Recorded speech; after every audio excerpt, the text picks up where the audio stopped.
Oke, assalamualaikum warahmatullahi wabarakatuh, para pemirsa yang ada di Nusantara dan luar negeri. Hari ini kita sedang berada di suatu tempat. Ini sambil ngopi-ngopi nih sama abang-abang kita. Sini ada Bang Lapong, senior kita, aktivis senior, Dewan Pendiri PPMI, juga Ketua Porjis.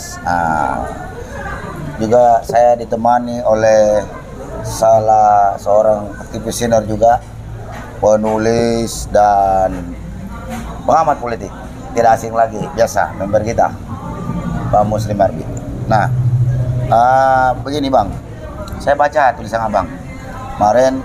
Ini kita lagi sedang membahas nih, yang hot-hotnya hari ini adalah terkait masalah putusan kontroversi Mahkamah Konstitusi terkait masalah judicial review Undang-Undang Cipta Kerja nomor 11 tahun 2020. Nah, kemarin yang banyak ini ya, kontroversi yang timbul karena putusan MK ini menuai banyak protes dari semua lapisan, mulai dari aktivis buruh, aktivis mana pengamat politik, bahkan partai politik yang ada hari ini seperti PKS, Demokrat juga bersuara tentang itu. Oh, dari awal memang Undang-Undang Omnibus Law ini bermasalah. Nah, saya baca tulisan Abang ini, yang kalau nggak salah ini judulnya, dicurigai MK ada kompromi dengan pemerintah soal Undang-Undang Cipta Kerja. Nah, ini mohon Bang Muslim, seperti apa ini penjelasannya Bang Muslim? Baik, bismillahirrahmanirrahim. Assalamualaikum warahmatullahi wabarakatuh. Selamat malam Nusantara. Selamat jumpa lagi dengan teman-teman di seluruh penjuru tanah air dan seluruh dunia. Tanggal 25 kemarin itu Mahkamah Konstitusi membacakan suatu hasil judicial review terhadap Undang-Undang nomor 11 tahun 2020 Omnibus Law, atau yang dikenal dengan Undang-Undang Cipta Tenaga Kerja, Ciptaker, yang oleh aktivis menyebut Undang-Undang Ciloko. Ya. Nah, saya garis bawahi Undang-Undang Ciloko ini karena memang setelah diputuskan itu mengundang kontroversi. Yes. Jadi satu undang-undang itu mestinya ketika diputuskan itu kan suasana menjadi adem, Ya. menjadi tenang, Ya. ya kan? Para pihak-pihak yang menggugat juga akan menerima dengan tenang hati. Ya. Ini malah setelah diputuskan, terutama kaum buruh itu melakukan perlawanan lagi. Iya, Nah, itu persoalannya. Artinya bahwa jangan-jangan memang ini undang-undang diputuskan oleh Mahkamah Konstitusi itu tidak murni dia. Ya. Kenapa? 9 hakim Mahkamah Konstitusi itu kan harus memandang judicial review ini dengan pikiran jernih, ya kan? Dengan hati tenang, dengan profesional, dan melihat persoalan secara lebih holistik secara keseluruhan. Ini kan tidak mewakili kelompok prinsipal. Tidak mewakili kelompok hakim itu yang usung siapa ya? Nah, iya itu. Karena kan hakim MK ini kan 3 dari dari pemerintah, 3 dari DPR, dan 3 independen. Nah, itu dia. Nah, jadi dari sini dapat dikatakan bahwa putusan ini dicurigai. Iya. Ada kompromi-kompromi. Iya. Nah, kompromi-kompromi diantaranya bahwa seolah-olah ini mau menyelamatkan muka Jokowi. Iya. Apakah itu Jokowi juga sudah itu mas, karena memang tadinya kan Pak Presiden Jokowi sendiri meminta supaya ini yang tidak puas atau tidak setuju terhadap undang-undang ini kan diminta ke Mahkamah Konstitusi. Tapi kemudian beliau sendiri meminta itu jangan diintervensi lah, diintervensi seolah-olah ada perlu intervensi. Jadi dari ada himbauan tadi itu. Jadi dari sini terlihat bahwa putusan inkonstitusional tapi masih berlaku 2 tahun, bersyarat itu. Jadi jangan-jangan memang ini bentuk terjemahan dari intervensi tadi itu. Ini kan maksudnya memang di sini ada kompromi. Berarti ada konspirasi dong. Jelas. Ada konspirasi kali kok, karena seperti kita ketahui 1-2 hari sebelumnya Yusril dipanggil ke istana. Nah, itulah masalahnya. Nah, Yusril dipanggil ke istana, katanya minta agar undang-undang dirapikan. Ya. Jadi mungkin sebelum dibacakan putusan ini, Jokowi sudah dapat bocoran dari MK gitu kan, sehingga dia minta nasihat ini karena ada pernyataan daripada Bang Yusril di media bahwa dengan putusan MK ini posisi Jokowi berbahaya. Nah, itu dia. Nah, makanya kan begini kan, putusan ini adalah upaya untuk supaya Yusril itu bisa kembali menjadi dewan penyelamat. Ya kan, nakut-nakuti dulu. Berbahaya naikin nih Pak Presiden. Ya, naikin nilai bargain kan gitu dia kan. Padahal udah jelas barang salah. Jelas barang ini salah, barang haram, tetapi masih tetap ibarat ini lampu merah, lampu merah nggak boleh jalan, tapi masih boleh jalan 2 tahun. Karena ini Bang, pakar hukum sekaligus politisi. Nah, itu dia, itu masalahnya. Menurut Bang Lapong gimana nih? Dari kacamata Bang Lapong nih, sebagai aktivis senior, ya mungkin juga cukup. Jadi ini memperjelas ya. Jadi apa yang kita lihat fenomena 2-3 hari ini setelah putusan tanggal 25 ya. Dan apa yang disampaikan saudara Muslim Arbi ini memperjelas bahwa trias politika itu sudah berubah makna menjadi trias koruptika. Iya. Jadi undang-undang ini memang didesain harus nguber target toh, nguber setoran istilahnya. Iya, kayak motor mini. Pokoknya jauh hari pemerintah sudah bilang ini harus selesai dalam waktu 100 hari, ya kan? Dan itu selesai di DPR selesai, ya kan? Kemudian diketok pada malam hari, ketika orang semua tidur kan? Iya, betul. Nggak salah jam 2 ya? Iya, jam 2, jam 3. Terus ada himbauan, oke yang tidak puas silahkan ke MK. Ya. Di MK ya putusannya seperti ini. Ya tadi Anda bilang ada kompromi. Jadi ini semacam ini political will ya yang harus diamankan dari eksekutif baik oleh DPR maupun oleh yudikatif. Ya kan? Saya dengar-dengar ini putusannya 4 lawan 5 ya. Dari 9 hakim itu 4 menolak kalau nggak salah, 5 menerima ya kan? Apa ya atau sebaliknya saya itu 4-5. Yang mengherankan kita adalah kok institusi kita ini ngotot ya. DPR itu bisa selesai 100 hari. Kemudian kan sebelumnya kan presidennya ngotot tuh, ya kan? Bahwa ini harus selesai 100 dan selesai 100 hari. Kemudian yang tadinya harapan kita buruh itu bisa ditolak, ya kan? Ternyata tidak. Lahir putusan banci. Ada yang bilang MK mahkamah korupsi, mahkamah manipulasi konstitusi, ya mahkamah kompromi, ya kan macam-macam tuh, makalar konstitusi, ya gimana. Nah ini kan reaksi publik yang menurut saya ini seperti puncak gunung es yang sudah mereka lihat bahwa bahkan ada meme kemarin kan, kalau Anda pandai berbohong berarti Anda sudah bakat jadi anggota dewan, anggota DPR. Itu kan meme-meme bentuk kan? Ketidakpuasan publik. Dan apa yang mereka lihat setiap hari kan? Bahwa DPR itu kerjanya hanya memanipulasi, ya kan? Apa yang menjadi keinginan konstituen pemilihnya, ya kan? Termasuk dengan lahirnya Undang-Undang Omnibus Law ini.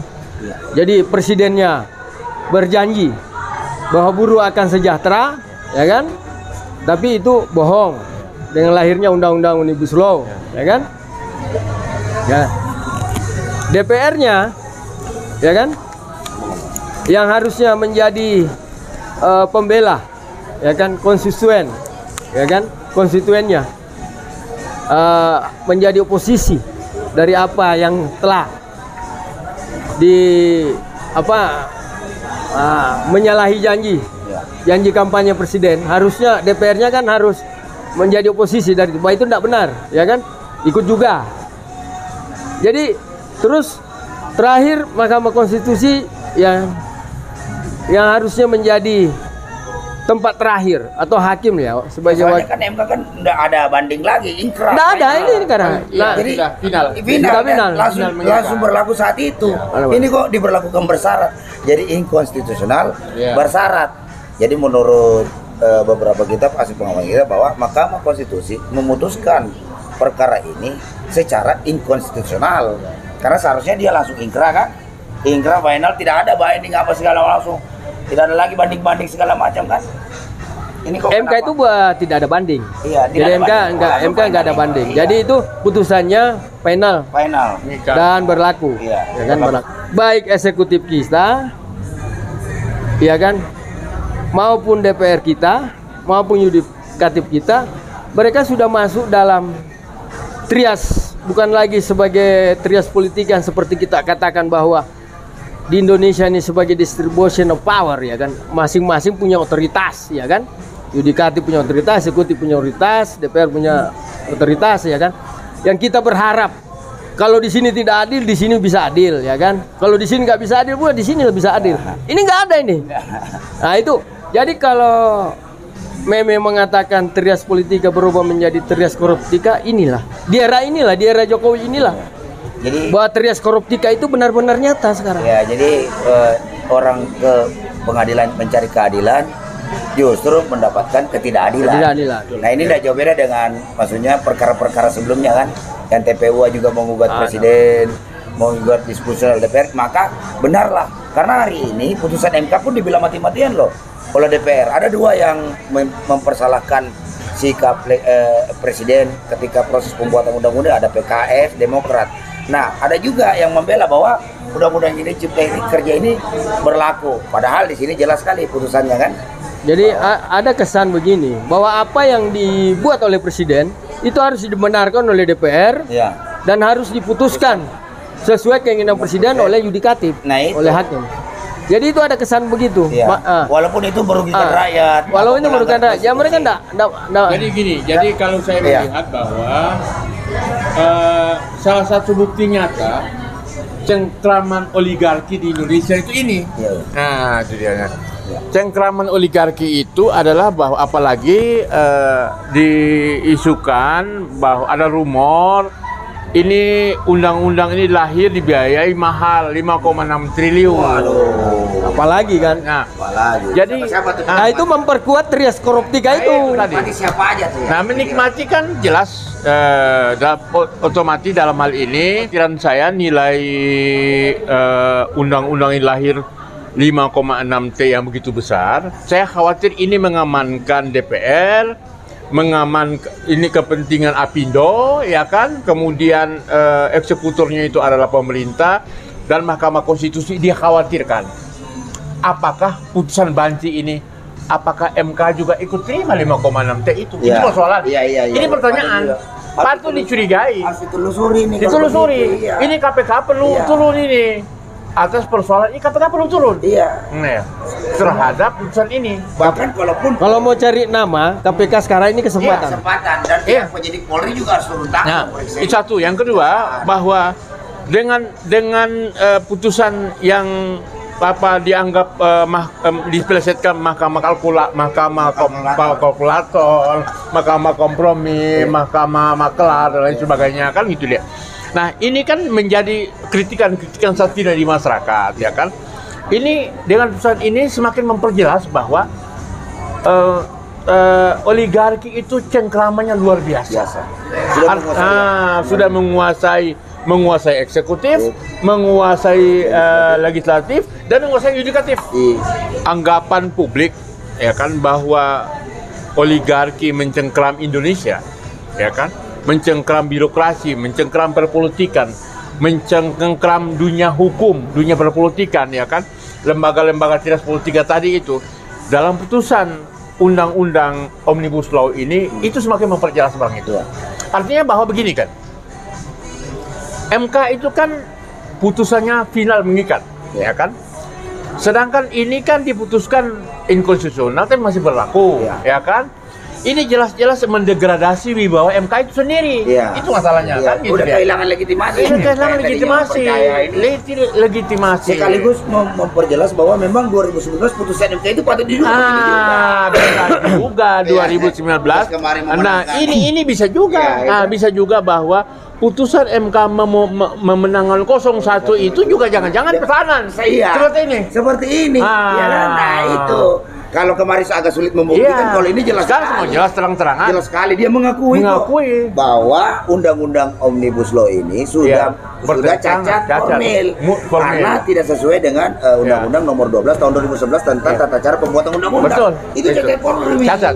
Makanya justru kasih clue-nya lagi dia. Putusan MK dalam kasus Undang-Undang nomor 11 tahun 2020 ini akan memantik publik untuk menilai putusan MK sebelumnya terkait dengan putusan Pilpres 2019. Nah, ini persoalannya. Karena sudah banyak curiga, dengan adanya begini makin memperjelas bahwa selama ini mungkin kemarin waktu pemilihan Pilpres itu mungkin banyak orang ini masih tanda-tanya lah, masih tanda-tanya.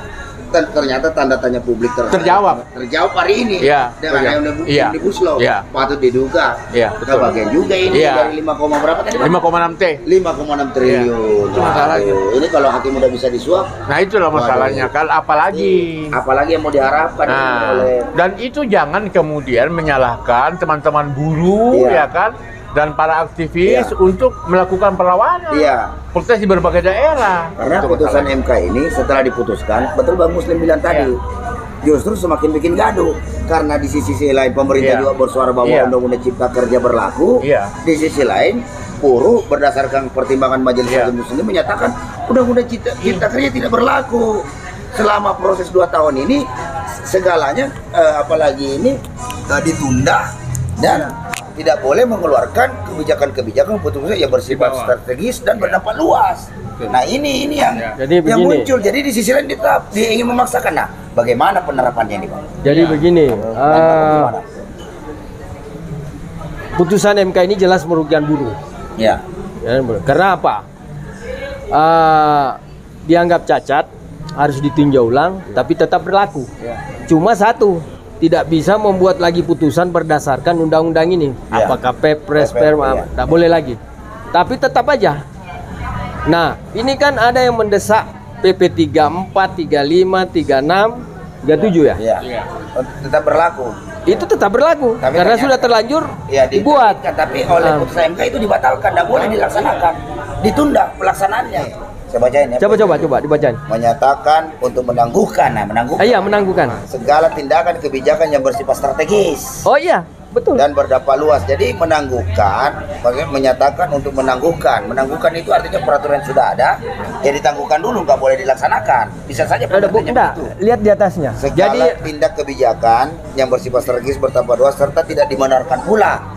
Menerbitkan. Itu masuknya. Itu masuknya. Tapi undang-undang PP yang kemarin itu tetap berlaku. Nah, itu tetap berlaku. Itu jadi ada yang menganggap sebagai yang berlaku, ada yang menyatakan bahwa itu ditunda dulu pelaksananya. Jadi begini putusan karena putusan MK ini multitafsir, ambigu, tidak jelas. Jadi bagi saya putusan ini jelas tetap merugikan buruh. Ya kan? Karena apa yang diharapkan dengan gugatan buruh kemarin oleh teman-teman buruh itu diharapkan agar klaster ini dicabut, diterima seluruhnya atau sebagian, tapi tidak seperti ini. Dia menjadi inkonstitusional secara permanen. Nah itu. Apa? Dia menjadi kalau dia tidak ada perubahan, tidak berlaku.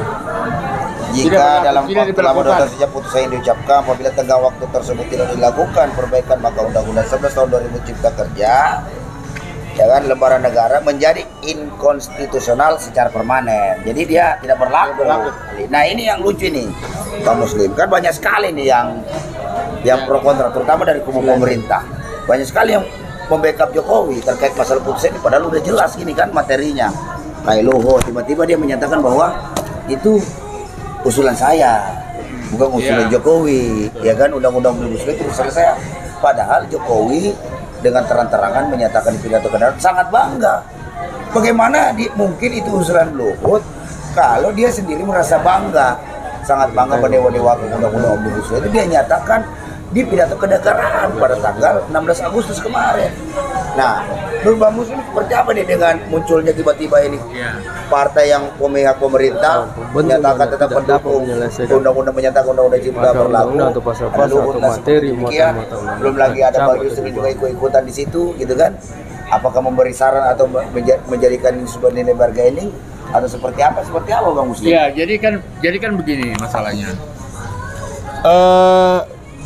Itu kan seolah-olah apa yang disampaikan oleh Luhut itu kan, dia itu kan Menko kerjanya dia itu ditugasi oleh negara itu sebagai Menko Maritim dan Investasi.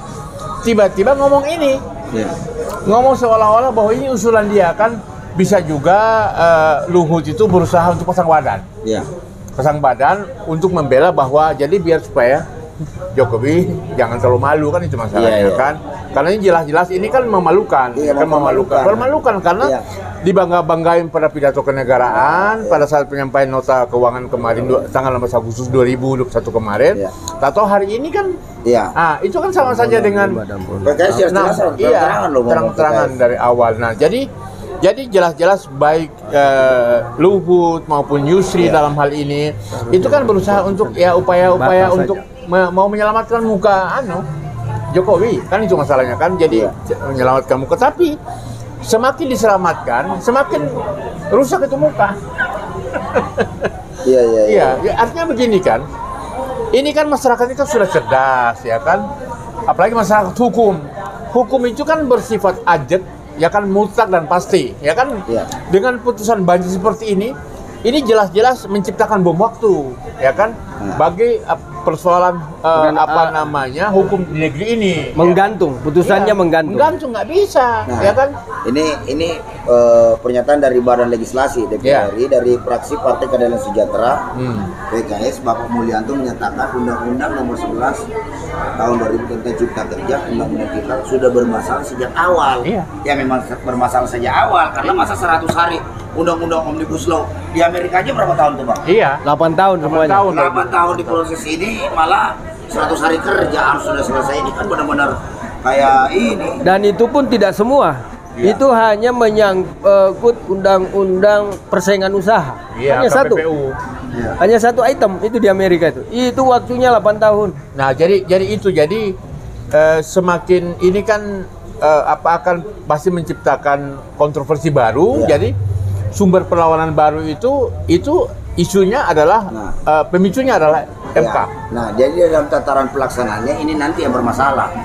Jadi pasti akan karena di sisi lain pemerintah tetap ngotot menyatakan bahwa Undang-Undang Cipta Kerja berlaku, di sisi lain kaum buruh dan pihak yang melakukan gugatan terhadap Undang-Undang Cipta Kerja ini menyatakan bahwa untuk sementara Undang-Undang Cipta Kerja ini tidak dapat diterapkan dan tidak bisa dilaksanakan, harus melalui proses ini. Namun dalam proses katanya harus direvisi dulu katanya Undang-Undang Nomor 12 Tahun 2011 tentang tata cara pembuatan undang-undang. Gimana ini? Jadi begini, kalau menurut saya ini kan adanya putusan MK ini kan sebagai reaksi dari buruh yang marah di lapangan.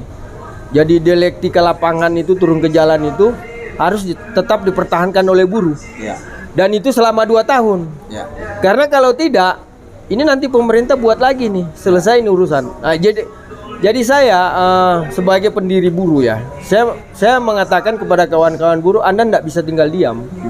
Jadi kawan-kawan buruh nggak bisa tinggal diam. Dia harus tetap turun ke jalan, menuntut haknya, ya kan, untuk menegakkan keadilan bagi dirinya kaum buruh, ya kan? Karena dengan undang-undang ini bukan hanya merugikan buruh hari ini, tapi dia akan merugikan buruh di masa depan dan yang akan datang, ya kan? Karena apa? Kekuatan korporasi itu sudah mendominasi semua, ya kan? Kalau kita biarkan nanti undang-undang buruh ini, kalau nanti dia dilegalkan setelah 2 tahun itu, ya kan? Nanti ada turunannya bahwa serikat buruh itu tidak perlu ada lagi. Tidak perlu ada lagi. Tidak perlu ada lagi. Karena apa? Mengganggu saja nih serikat buruh, ya kan? Mengganggu aja serikat buruh. Dan itu semakin melegalkan tenaga kerja asing masuk Indonesia, yang notabene tanda kutip Cina ya. Ya kan? Nah ini. Jadi kalau menurut saya dialektika perlawanan turun ke jalan oleh buruh hari ini, kalau menurut saya itu sudah benar, ya kan? Sudah benar, dan kita tidak bisa biarkan trias koruptika ini menguasai pri kehidupan berbangsa kita, ya kan? Yang kita duga sudah menjadi trias koruptika, gitu loh, ya kan? Eksekutif, yudikatif, legislatif, ya kan? Dan dugaan ataupun itu kan lahir dari apa yang mereka lihat hari ini kan. DPR nyolong, eksekutif nyolong, yudikatif juga nyolong. Jadi nggak bisa lagi. Dan suap menyuap sudah bukan menjadi barang haram lagi, tak ada lagi, ya kan?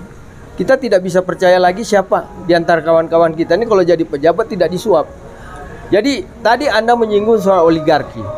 Ini permasalahan kita, ya. Sudah sering kita diskusikan. Jadi kong kali kong, kompanyong antara korporasi, ya kan, dengan penguasa. Apakah itu penguasa partai atau elit-elit politik, ya kan? Ini sudah menggurita dan sudah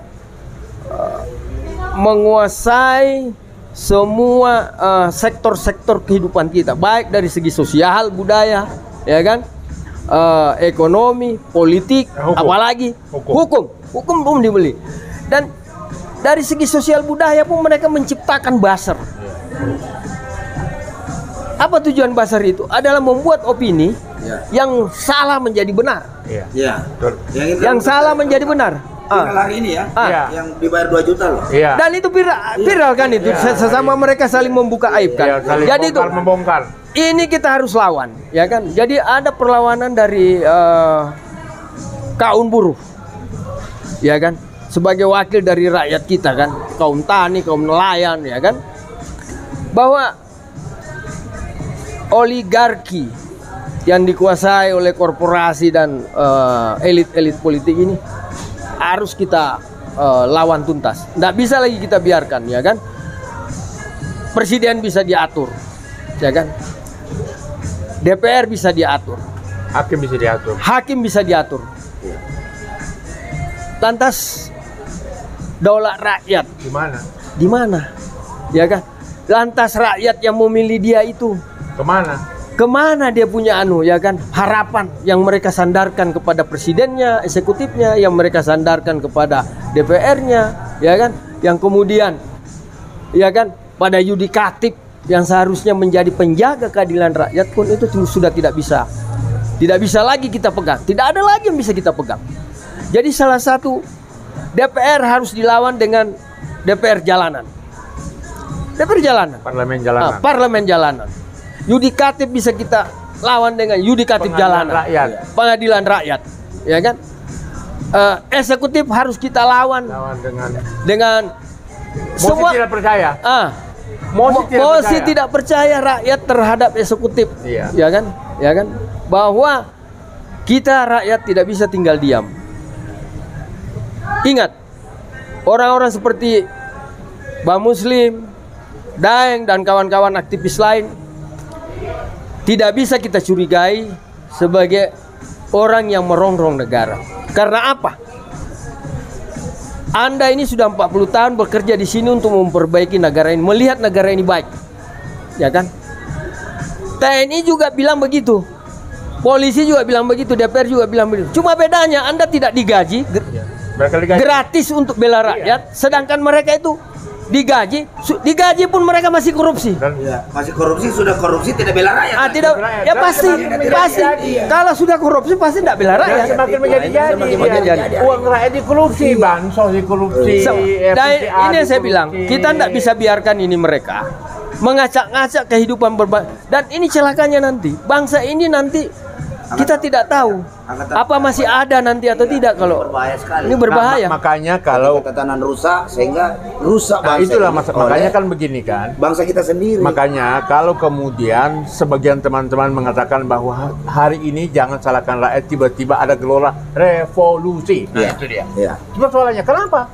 Eksekutif, yudikatif, begitu. Itu hanya menunggu waktu aja. Itu masalahnya. Turut-turut Bang ya, kemarin misalnya korupsi dana bansos. Iya. Korupsi banyak-banyak Iya. tuh, Asabri. Iya, BPJS, kemudian itu Pandora Paper. Pandora Paper, Iya, terungkap iya kan? lagi, ya Iya, kan? terungkap Nah, lagi. kemudian bisnis PCR. PCR, ya kan?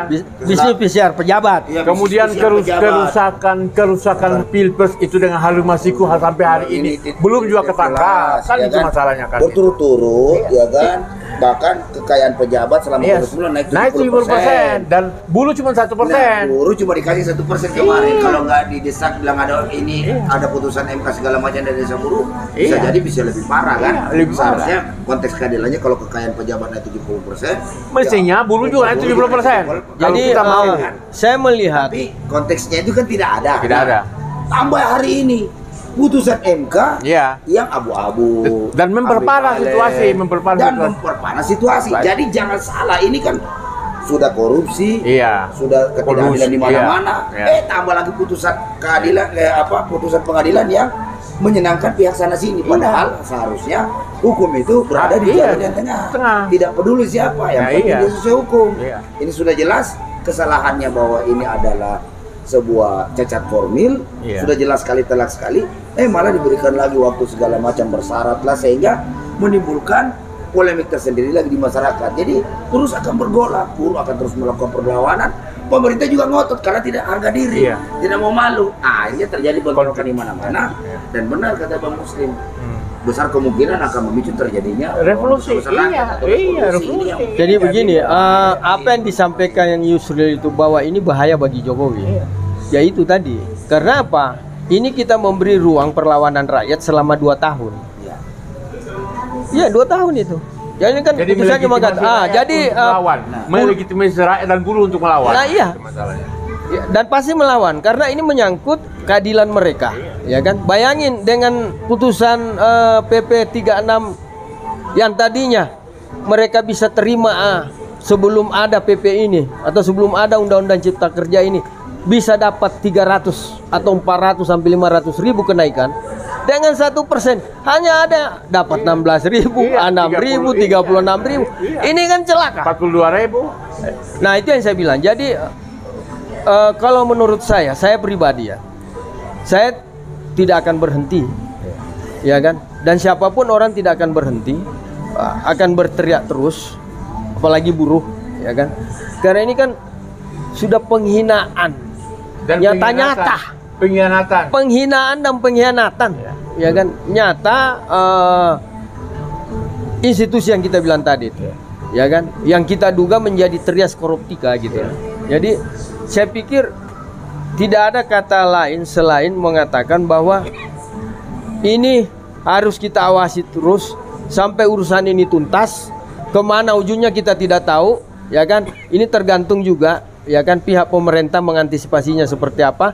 Tapi kalau salah dia memilih, maka jangan salahkan rakyat. Jika seperti yang Bang Muslim bilang tadi, bahwa akan terjadi revolusi, ya kan? Iya. Nah, itu kita ini artinya kan begini kan, menciptakan ketidakstabilan selama 2 tahun ini kan terjadi perlawanan. stabilan politik, Nah, ketidakstabilan politik. ini kan akan melakukan perlawanan, tidak akan mungkin buruh akan diem, Iya. ya kan? Begitu juga misalnya keluarga buruh itu, apakah mahasiswa, apakah mak-mak, Iya. apakah petani, apakah nelayan dan lain sebagainya, keluarga buruh ya. Mereka juga lihat seperti yang kemarin di Majalengka itu kan, dia sebulan dapat gaji 2.900.000, bapaknya sehari 100.000 sebagai buruh tani. sebagai buruh tani, ya kan? Udah itu udah ditanggung rokok, Rokok dan makan, dan dia bersih, berarti kan 3 juta kan sebulan kan? Iya. Masa dia sekolah, kemudian dia jadi buruh di pabrik, bapaknya tidak sekolah jadi petani 3 juta. Iya, jam kerjanya juga lebih pendek. Lebih pendek, Jam 12 ya kan? sudah Pulang lah, dia kerja ini dari jam 6 sampai jam sore. Nah, ini kan berarti Dan itu tidak bermasa depan karena bisa jadi dia hanya outsourcing saja. satu itu outsourcing, jelas outsourcing. Yang kedua, ini kan kalau sudah buruh 2 tahun demo, itu ini pabrik tutup. Nah itu yang kita ya kan. Pasti akan terjadi itu kan, pabrik-pabrik dia nggak hengkang, dia pergi, Iya. ya kan? Nah, akhirnya mau tidak mau kan bisa juga daripada begini didatangkan buruh asing, buruh Cina misalnya kan seperti itu kan, Iya. perusahaan Cina masuk dan lain sebagainya. Apa itu Amerika laki kan, itu masalahnya kan? Sehingga memperbanyak Pengangguran di dalam negeri. Dan dalam negeri, buktinya saja dia Jadi 10 janji juta. 10 juta tenaga kerja saja, mana? Tenaga kerja itu mana? Kerja yang dia omongan itu bohong deh kan gitu. Malah tenaga kerja asing yang masuk. Iya, yang masuk dengan gaji 15 juta sebulan kan dengan, kan. dan membuat Yang paling sakit rendah, hati. Sakit hati. Jadi menurut Bang Muslim, pertanyaan saya, apakah keputusan kontroversi daripada MK ini yang ambivalen, abu-abu, nggak jelas, penuh dengan kompromi, menyenangkan pihak sana sini untuk mengikuti nafsu Jokowi yang mempercepat terus kerja sehingga harus melabrak semua undang-undang sana sini, ya kan, dengan alasan mempermudah investasi, apakah mampu memicu terjadinya revolusi? Sangat bisa terjadi karena ini kan akan yang muncul itu gejolak sosial. Karena begini kan, loh, di negeri ini nasib buruh tidak jelas masa depannya kan begitu kan. Kemudian nasib hukum juga tidak jelas kan gitu. Pemerintahnya tidak bisa memberikan perlindungan. Kan mestinya kan pemerintah melindungi rakyat. Kalau begini kan pemerintah dengan keputusan ini ya kan memprovokasi dia. Memberikan dampak efek domino yang luar biasa. Berdemo tiap hari buruh. Tiap hari terus demo. Pabrik gimana mau jalan? Nah itu masalahnya. Pabrik ke jalan, akhirnya bagaimana investor mau masuk? Bagaimana informasi? Akhirnya hengkang, pabrik tutup. Tercipta pengangguran banyak, kejahatan meningkat, ekonomi menurun. Nah itu pasti hancur. Iya. Utang luar negeri tambah banyak. Bayar pakai apa utang itu? Kacau ini negara udah. Nah jadi itu jadi begini. Jadi putusan MK ini memberikan dampak yang besar dan luas dan ini akan berbahaya. Jadi berbahaya menurut Yusri itu kalau kita tafsirkan, ya kan, itu berbahaya bagi keselamatan negara ini. Gitu loh. Secara keseluruhan. Siapapun ada di dalamnya kena semua. Akibat nilai setitik, rusak susu sebelah. Itu masalah. Dan itu bisa berakibat juga pada investasi. Jelas pasti. Dengan putusan yang menggantung ini, itu investor yang tadinya sudah mulai semangat dengan undang-undang Omnibus Law. Kan ini kan salah satu modus membuat undang-undang ini untuk menarik investor. Tujuannya masuk. Tapi dengan putusan ini, saya pikir investor juga orang akan gila mikir, apa kalau begitu. Karena ini nggak ada Bagaimana investor, pengusaha yang bawa modal ke sini situasi negara yang seperti ini kan bagaimana mereka mau? Dan dapat membuat situasi negara semakin genting. Makin berbahaya gitu loh. Ini sekarang saja nanti akan terus-menerus buruh ya kan melakukan perlawanan terus di berbagai daerah. Jadi loh kami melawan kemarin itu putusannya, bagaimana kami nggak melawan? Mendingan kita lawan terus-terusan kan itu masalahnya kan. Itu terjadi masyarakat lain, aktivis lain, kelompok mahasiswa yang orang tuanya sebagai buruh ya kan. Jadi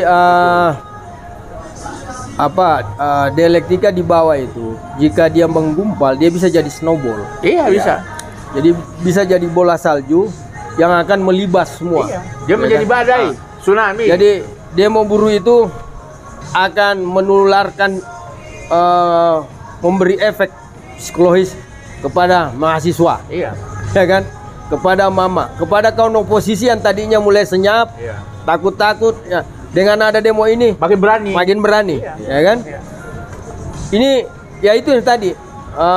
Apakah dalam pengertian berbahaya tanda kutip yang dikatakan Yusri itu efeknya ke distabilitas politik, ya kan, juga distabilitas ekonomi, ya kan, itu yang kita sedang mengawasi dan melihat, ya kan, dan berpesan kepada pemerintah atau rejim hari ini bahwa jangan anggap main-main demo buruh, apalagi sudah ada spanduk Jokowi mundur.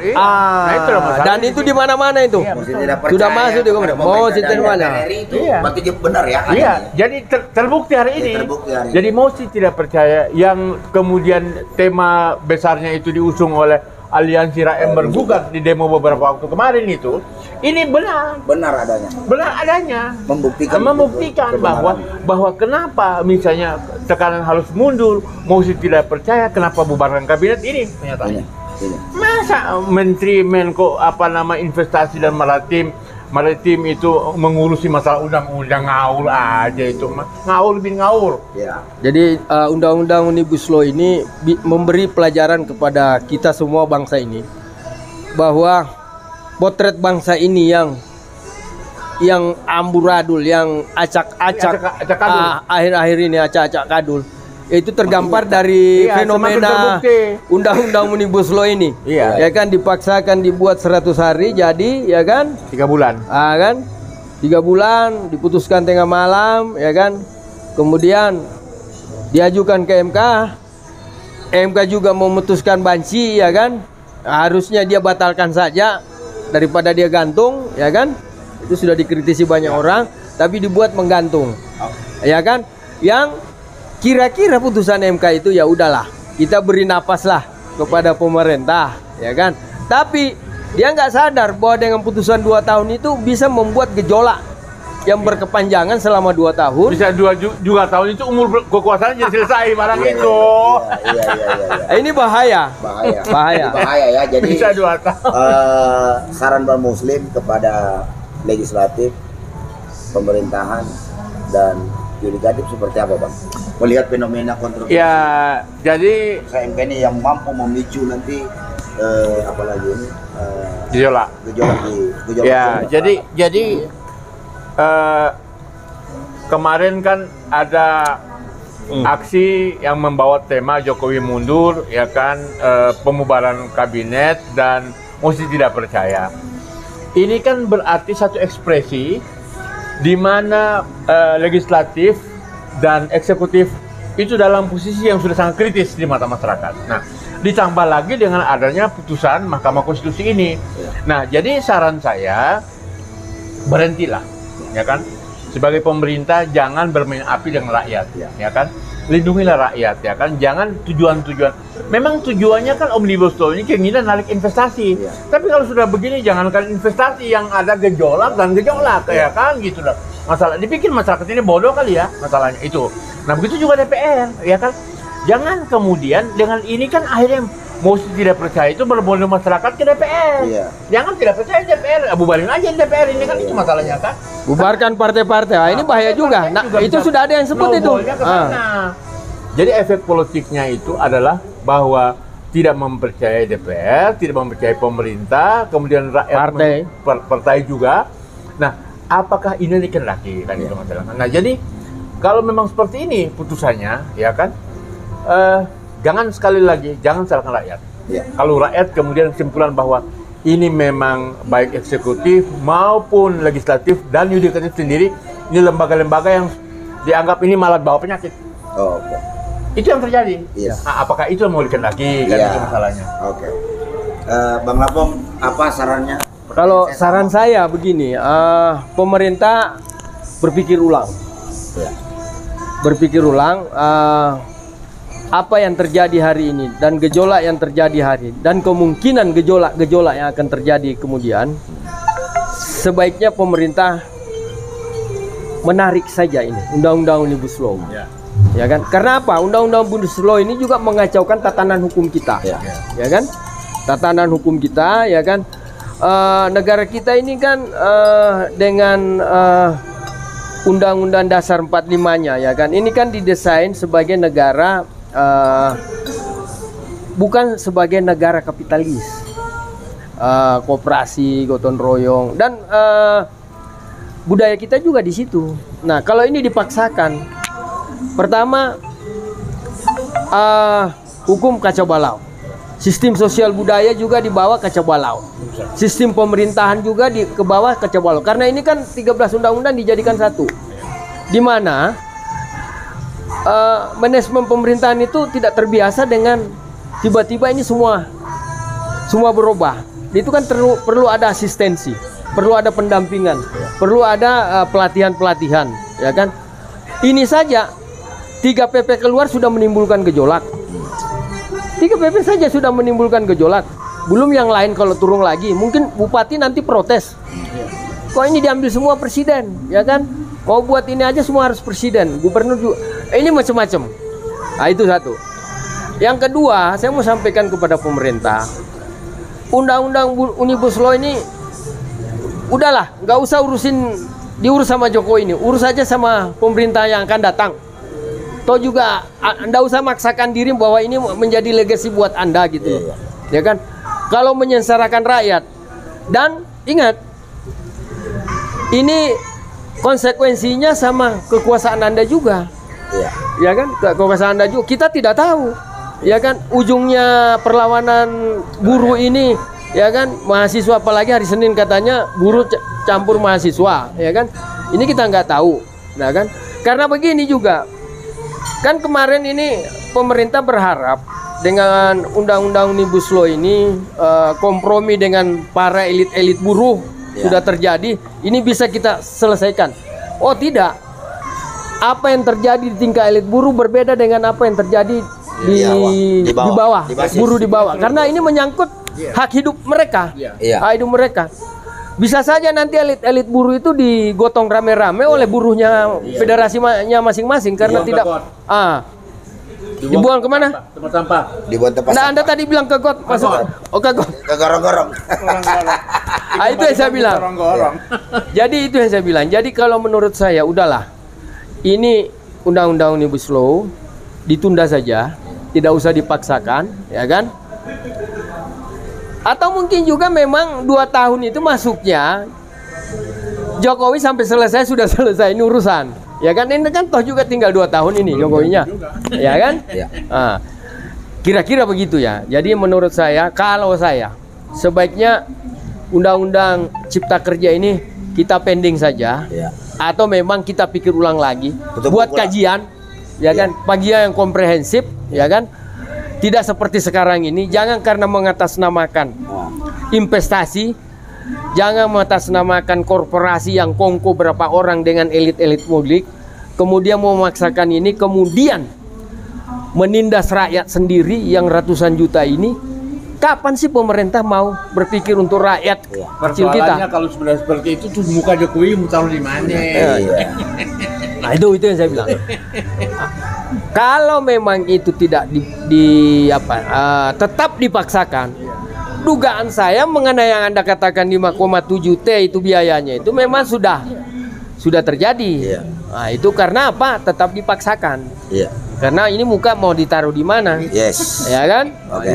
Kira-kira begitu saya. Oke, pemirsa, itu tadi apalagi ini bincang-bincang diskusi kita dengan Bang Lapong dan Bang Muslim. Jadi ada beberapa hal yang perlu kita garis bawahi, bahwa keputusan Mahkamah Konstitusi yang kontroversial ini justru sangat membahayakan dan super membahayakan bagi perjalanan pemerintahan Jokowi Maruf, karena akan menimbulkan banyak gejolak sosial di masyarakat dan punya dampak sistemik yang luar biasa terhadap perjalanan bangsa ini ke depan.